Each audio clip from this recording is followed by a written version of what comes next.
yung mga sacrifices ng parents natin. Yung fact na if they could, they would.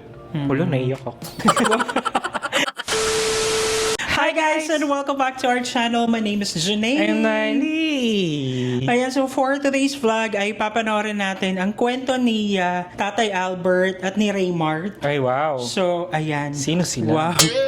Yun yung kwento na feature sa 7-Eleven Philippines in celebration of their 40th anniversary. So, what are you looking forward to sa video? I'm looking forward to meet my superhero. Ay, charot. Kasi on this one, sa 7-Eleven honors all superheroes, our families, and loved ones. Ako looking forward ako kung gaano siya ka-quality in par sa mga existing na mga studios like Jollibee Studios, ganyan. Naging part ba ng life mo ever yung 7-Eleven? Nakwento ko na ba sa'yo na kada ugod-ugod?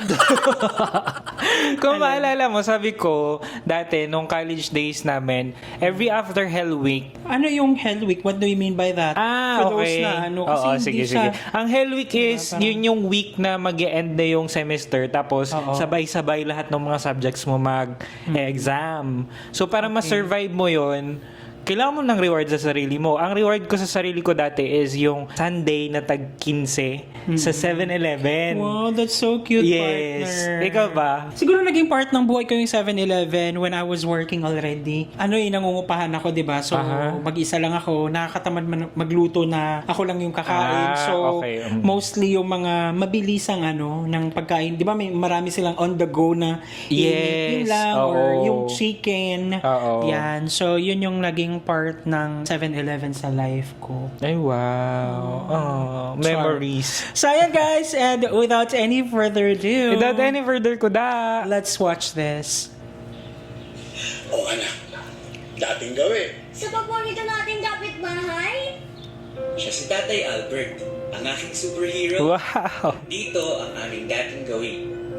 Oh, yan din yung gulp, yung mga yung brain Slushy. freeze na slushy. Ang bagay.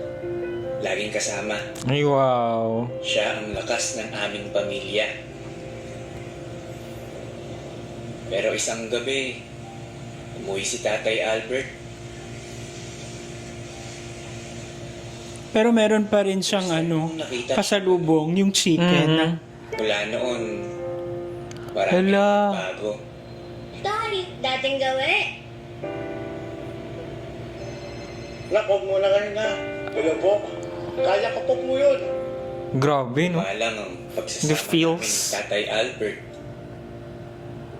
One eye lang na luha nung kid, like, it's so cute. And then, yung, di ba, yung mga sacrifices ng parents natin na minsan we overlooked. Diba? Parang ganun. At saka yung fact na if they could, they would.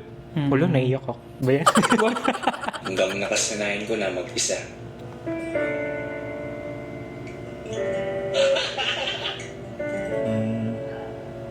Habang si Tatay patuloy sa pagkayod,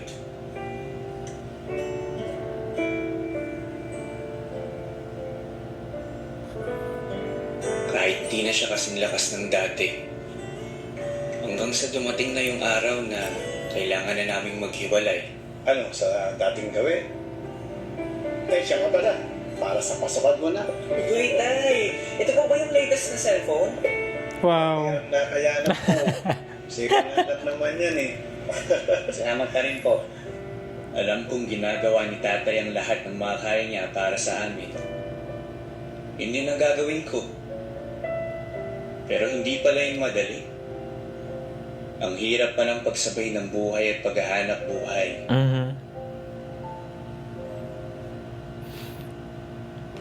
Kaya yun nga, if you have those kind of parents, 'di ba, na sobrang gagawin nila yung lahat na makakaya nila for you to be able to finish your studies. Parang be thankful and be grateful kasi hindi lahat may ganun. Oo. Hindi lahat biniyayaan ng magulang na makikipagpatayan para maibigay lang yung magandang kinabukasan para sa mga anak nila, di ba? Doon nga natin makita yung pag sa family pala talaga, pag naging parent ka, nanay or tatay, it's a fight every day. Kung ilalaban mo para merong makain or may mapag-aral or mag-bonding sa quality time with your kids. Kumbaga, Ganun. hindi lang din talaga siya role yung pagiging parent. It's a It's a sacrifice. vocation. It's commitment. Oo. It's a commitment talaga.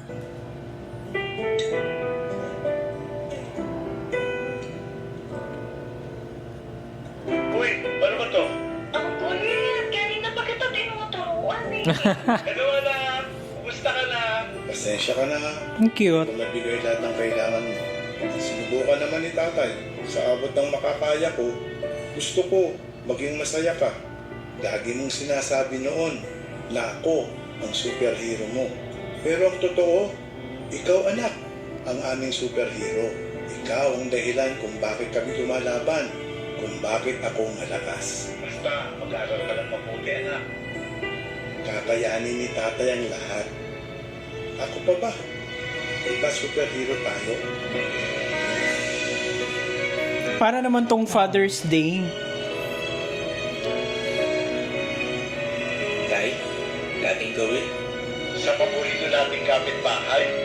Si Tatay Albert ko. Lagi kong kasama. Mula noon hanggang ngayon. Wow.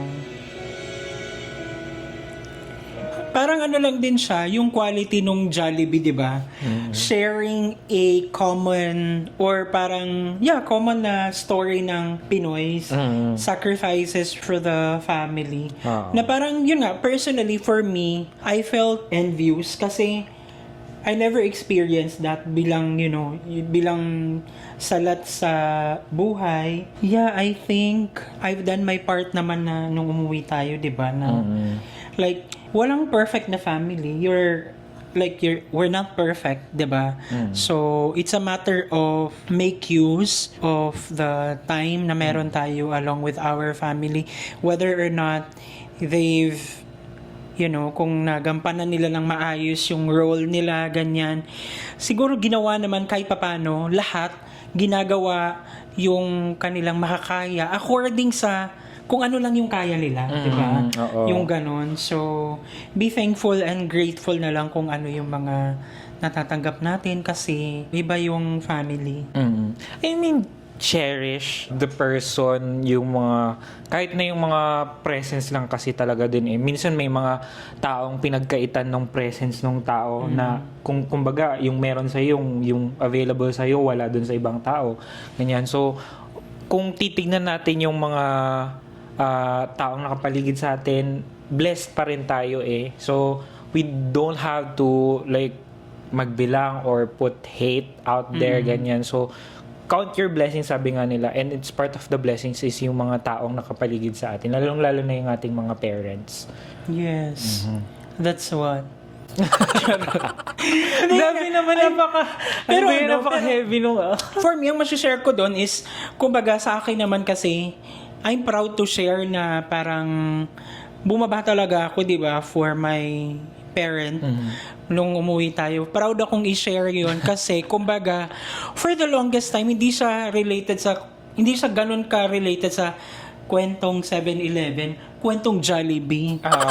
Yung, di ba yung tatay ko na parang... kwentong Jollibee. Oo, the famous kwentong Jollibee na nagpapanalo na sa atin ng relo sa UAE. Ayan, kasi yung tatay ko, di ba, na parang feeling niya, nagkaroon ako ng tampo sa kanya for the longest time kasi hindi niya ako naibili ng Jollibee nung bata ako. Kaya lumayo yung loob ko daw sa kanya dahil doon. Pero hindi naman, wala naman talaga. Kasi minsan sa buhay natin, pag tumatanda na tayo, parang ayaw na natin yung nilalambing-lambing. Alam mo yun, yung parang I'm mature na ako, ganyan. Parang I wanted to stand on my own. Parang may ganong levels. Pero it doesn't mean na sinisisi mo sila for whatever reason na hindi mo na nakuha or na-achieve yung isang bagay. So ayun, proud akong i-share yun na kumbaga tinanggap ko na nag-sorry na ako na kung na-hurt ko man siya or whatsoever. So, let us parang continue with life na magaan ang... Okay naman, I'm super proud of you of, yun nga, being the bigger person. Beggar? Bigger person. Kailangan mo talagang, alam mo yun, mahirap din yung ginawa mo na syempre to say sorry, ganyan, ask for forgiveness, ganyan. Or yung the fact na magkausap kayo ng masinsinan. So, it's so unlike you.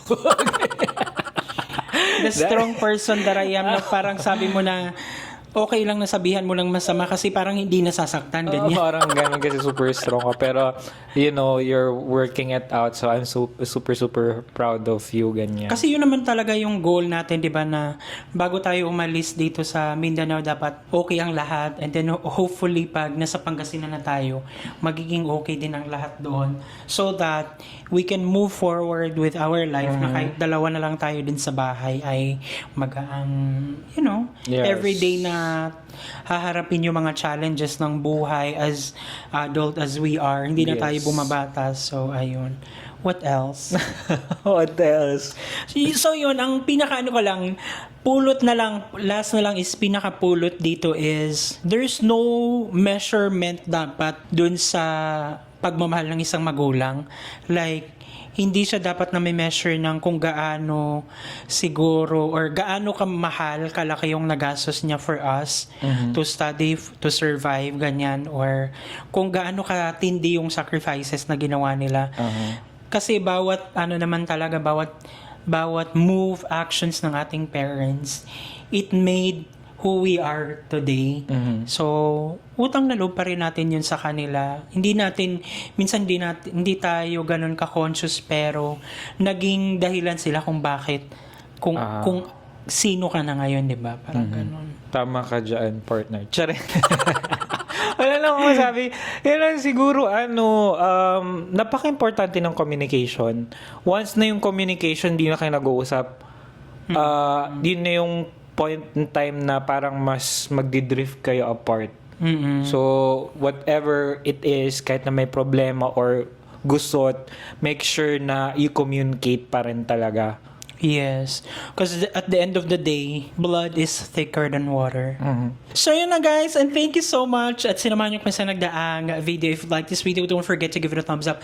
If bago kayo sa ating channel, don't forget to subscribe, hit that notification bell para updated kayo sa ating mga next uploads. And guys, thank you so much for watching our videos. We have a lot of videos done and we have a lot of videos coming. So keep watching us. See you in the next video. Bye!